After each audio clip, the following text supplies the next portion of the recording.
Hi, I'm Vijay. I'm working at ICTS as a postdoc. So I'll be talking about, I'm presently working on atmospheric circulation in the tropical regions.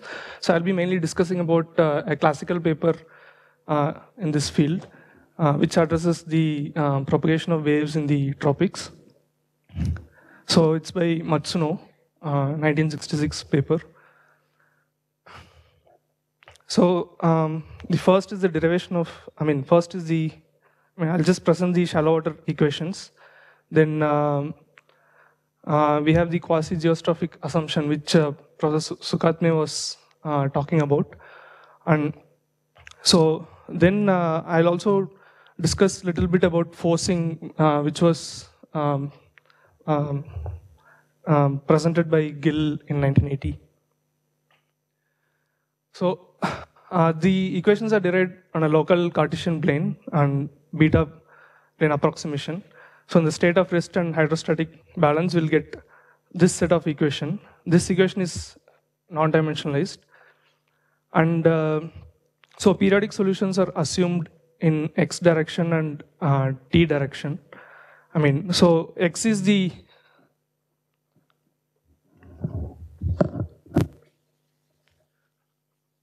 x is the east-west direction, and y is the meridional direction. This is facing north and east.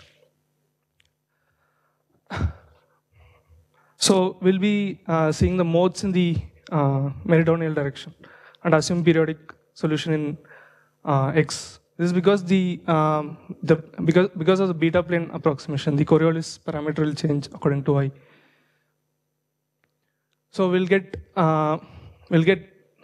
this equation, and this has Hermite polynomials as a solution under this condition. So basically, this is the dispersion relation for the waves in the tropics. So we saw that in Jay Sukatme's lectures, there were inertial gravity waves here and Rossby waves propagating this direction. So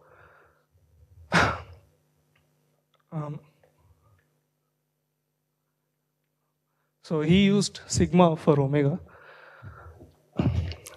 So for large omega, we have inertial gravity waves, and for small omega, we have the Rossby waves. And for so this here, while deriving for u phi, we have also used a boundary condition here, like v tends to 0 as y, as y tends to infinity. Like, so these waves are, so if you consider this as equator, and so these waves are kind of trapped inside the tropical region. It's because the waves in the mid latitudes. So if you see the wave speed, it increases as the Coriolis parameter increases. So here the waves propagate at a higher speed, and these waves are kind of trapped between waves propagating at high speeds. So this assumption is like from the physics of the problem. And for n equal to 0, there are, here you can see there are 3 solutions. So these are, so these solutions correspond to east-west propagation of inertial gravity waves, and this one is Rossby wave, which propagates only in the west direction.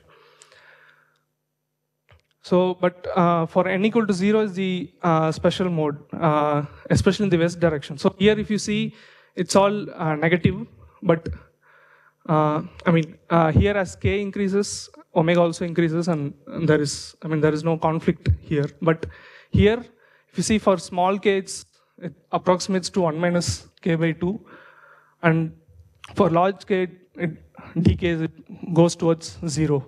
So for small k, it behaves like an inertial gravity wave, and for large k, it behaves like a Rossby wave. So this is the problem in the tropics. As in, you cannot really differentiate between the Rossby wave and the inertial gravity wave. There is a wave in between here. So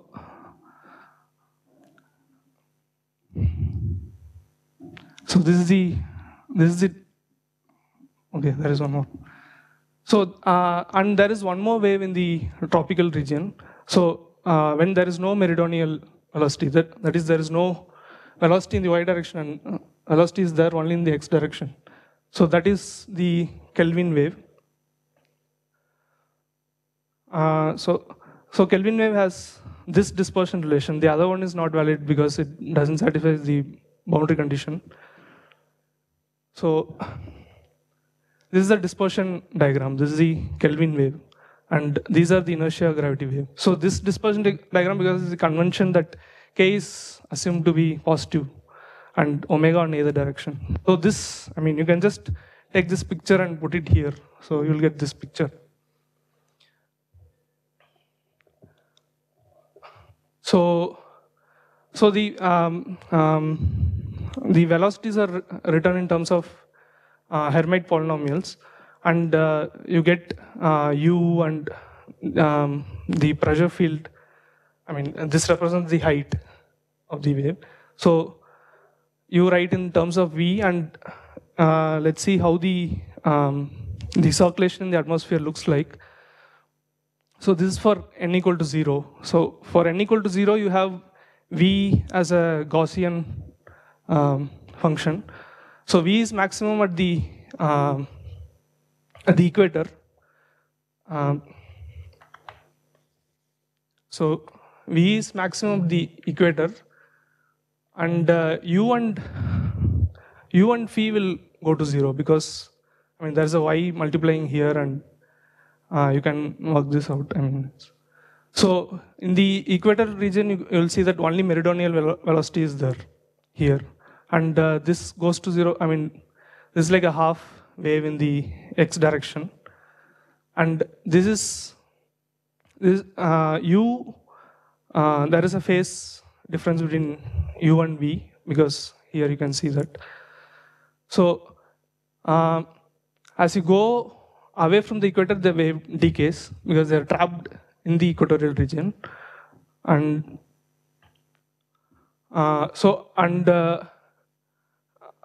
and here the east-west, I mean the u velocity becomes more prominent in these parts, and you can see that they are kind of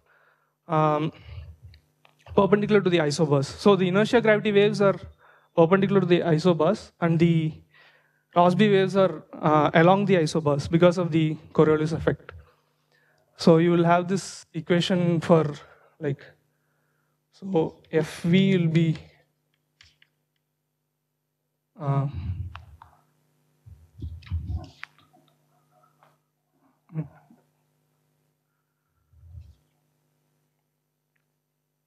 and so this is the east propagating wave, and this is the west propagating wave. This is the Rossby waves. You can see that they're almost along the isobars. Then this is for n equal to 1. So these are perpendicular to the isobars. So isobars are these lines. If you so they have the same pressure, and L, H and L. So these are low pressure, high pressure, low pressure. And here also you can see that Rossby waves are along the isobars. And this is the Kelvin wave. So Kelvin wave, the meridional velocity is 0. So they're trapped in the equator. So the summary of Matsuno's model is that so at high k, they travel at 1 by 2n plus 1 times the gravitational, I mean times the gravity waves. So the main the waves that are more important are Kelvin waves and the Rossby waves, because mostly inertial gravity waves are have high frequency and mostly they'll decay as they propagate. So next is the problem with the heat source. So the stratification in the atmosphere is modeled as a shallow water equation. I mean, you can consider a vertical mode in the atmosphere and you project your equations on that mode and you just study in the horizontal plane. So here, this is from the paper by Gill, 1980. So he considered the first mode in the vertical direction, which is the baroclinic mode, and he projected the, he assumed a function, assumed a mode function in the direction, and then he obtained these equations. So, these are non-dimensionalized equations. And the analysis was done for steady state, where epsilon is the scale of dissipation. And the analysis was done for small epsilon. So under this condition that the U is still in geostrophic balance, but let's see, to see what solutions look like for V and for V and phi. This is kind of a very good assumption, but this still explains many of the phenomena that happens in a particular region in the tropics. So this is the, so here heating is assumed to be small. So because heating causes some vertical motion in the atmosphere. So for small heating, you can still use the linear theory, and so that the analysis is simpler. So the heating is prescribed, and two set of solutions are obtained: symmetric about the equator and anti-symmetric about the equator. So this is mainly, he considers a particular part of the globe, which is Indonesia, which is more or less symmetric about the equator, and study the waves that are propagating in the neighborhood of Indonesia. This is the actual picture. So here is the Indonesia, and to study the circulations around Indonesia. I don't want to get into the circulation by Gill, it's more complicated. And so the next step is these are the simpler models, presentable models, I think. So from these models, in the tropics, the inertia term and the Coriolis term become important, and there is a nonlinear term sitting here. So the nonlinear term is important if you want to explain the wave breaking and wave separation in the atmosphere and so on, which Professor Sukatni was telling about in the polar regions. So in that case, how do we represent the vertical motion is a question. And the role of, these are for dry atmosphere. The moisture effects are not considered. We have to consider that. And so can we do a weekly nonlinear analysis and look for soliton solutions or some special solutions like that? And can we relate it to the Indian monsoon? That is a bigger question we are having. Thanks.